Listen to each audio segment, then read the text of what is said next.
into the field, into the parking lot, onto porches, into backyards. It's in these spaces that I've been able to connect with this community, and where we all have been trying to be there for each other, safely and in person. How strange for me, as I've begun my time here at Anshe Shalom B'nai Israel, seeing how little time I've actually spent in this shul. Instead, as social distancing has become the norm to preserve our health and the health of our loved ones, over the past weeks, some of us have begun to leave the four walls of our private domains and re-enter into an altered, masked, and socially distanced reality, a new communal space. This altered communal space holds so much grief for loved ones lost, for those who have fallen ill, for those who have lost jobs or relationships, and so much more. We grieve for the loss of reality as we knew it before. It also holds great uncertainty. So much is unknown. When will this end? What will we, our community, and the world at large look like when we emerge on the other side? Grounding in the present, seeing what's in front of us and what's available to us in the here and now, is one tool for calming this anxiety. Simply to stop thinking into the past or the future and seeing what's here in the present. What's possible? What's in my power to do right in this very moment? I want to share with you a teaching which I believe shows how God actually models for us this grounding in the present moment in the season of Tshuva. God's kingship is a theme that we highlight throughout the season of repentance and into the new year. On Rosh Hashanah, we imagine God as sitting on majestic thrones of judgment or mercy. But in the season leading up to the days of awe, God's kingship manifests a little differently. Rav Shneur Zalman of Liadi, the Alter Rebbe, offers us the following metaphor.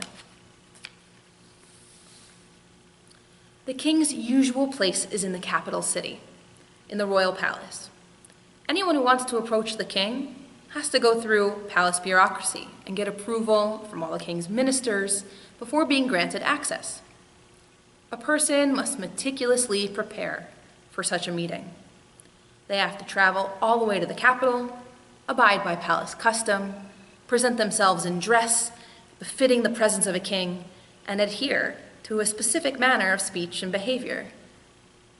However, there are times when the king comes out to the fields outside the city. At such times, anyone can approach him. And when they do, the king receives them all with a friendly and welcoming smile. When the king comes to the field, even people in the lowest ranks of society can have access to the king just as they are. The month of Elul, teaches the Alter Rebbe, is when the king, God, is in the field. One might have thought that the strong emphasis on God as king during the high holidays is a way of establishing boundaries and distance. God's the king. He's up there, unapproachable, only hearing our prayers from behind the palace doors, but never coming down to meet us face to face. The Alter Rebbe that teaches us that this is simply not so. The king to whom we address our prayers during the Yamim Noraim is right next to us, accessible, coming into the fields to meet us there and stand by our sides as we express our hopes and fears for the new year. We have been going into the field to pray at this time of year. What we should know is that God has been coming out to join us in that field. While praying in these outdoor spaces might seem unique to our circumstances, as we've been going out to pray in fields to avoid spread of droplets in closed spaces, the practice of going out, outside of shul, into public spaces to pray, has precedent in the Mishnah. In times of crisis, teaches the Mishnah, the community declares a ta'anit, a fast. Though obviously we do not fast on Rosh Hashanah, it's striking to see the resemblance of the scene set in Mishnah Ta'anit to the prayer that we will be doing this Rosh Hashanah. The scene of a public fast in the time of crisis is described as follows. What is the order of service for the fast days? They take the ark out to an open space of the city, Rechovah Shel Ir. The Mishnah continues to teach that in order to reflect the crisis and God joining us in that crisis, they put ashes on the ark and on the head of the leaders, and everyone puts ashes on their own heads. The next Mishnayot describe how the prayer leader recites the standard Amidah, but adds 6 additional blessings, Zichronot and Shofarot. Zichronot and Shofarot are the 2 middle sections of our Rosh Hashanah Musaf davening. So why does the Mishnah mandate this practice of taking our prayers out to the streets in times of crisis? Being outside, going out of our 4 walls, exposes us to the outside world. It forces us to reflect on our vulnerability and our place in the broader context of existence. This shift instills in us humility, making us recognize our smallness in relation to the world, our vulnerability.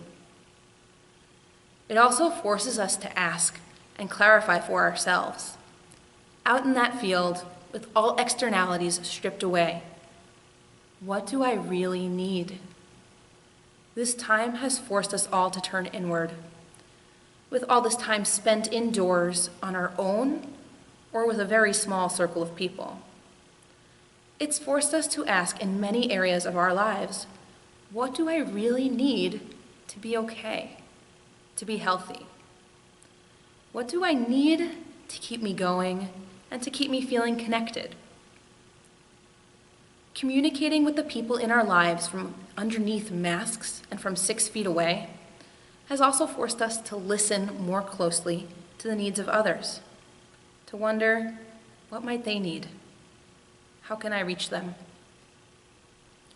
Having just recently joined this community, I'm inspired by the efforts that I've seen of people reaching out from their own isolation to meet the needs of others, to imagine what the other is going through and create initiatives to show up for one another.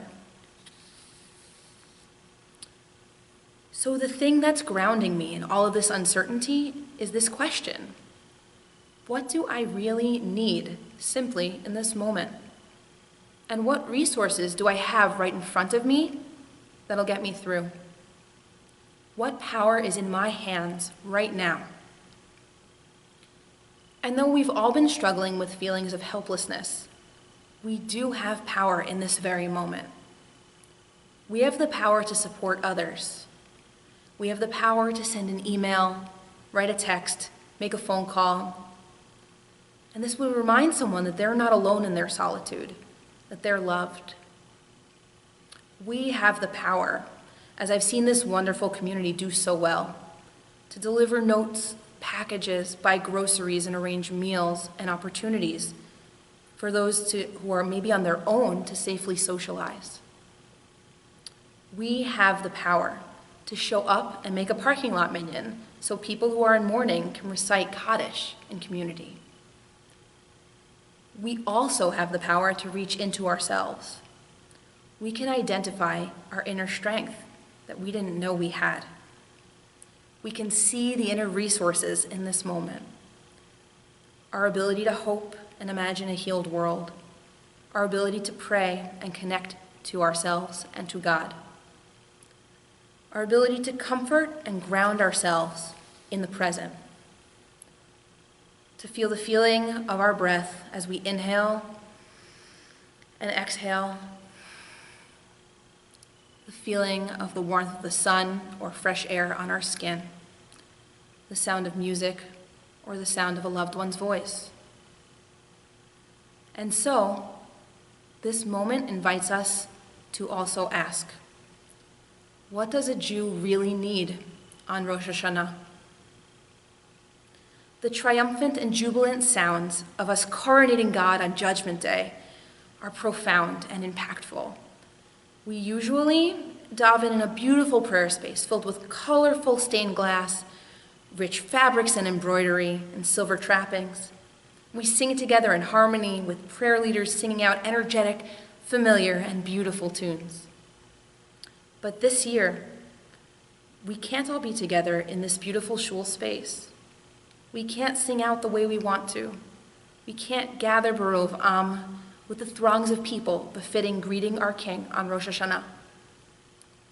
But as we grieve our usual grand Rosh Hashanah celebration, we remember that God has come from the palace to join us in the field.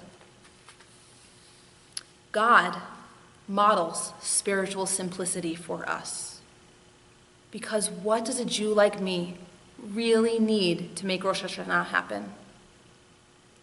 My voice to pray inwardly or outwardly, my sadness, my grief, my pain, my hopes and dreams and fears for myself, for my loved ones, my community, for the world. This year, as we go out to pray in the field, we are comforted in knowing God has come to stand right there beside us. As the Mishnah teaches, we've been here before with ashes on our heads, and God was there too with ashes on his. And so we put our hope before God and everything else we are experiencing as well. What does a Jew really need to make Rosh Hashanah happen? Just me and God. I'll meet you in the field.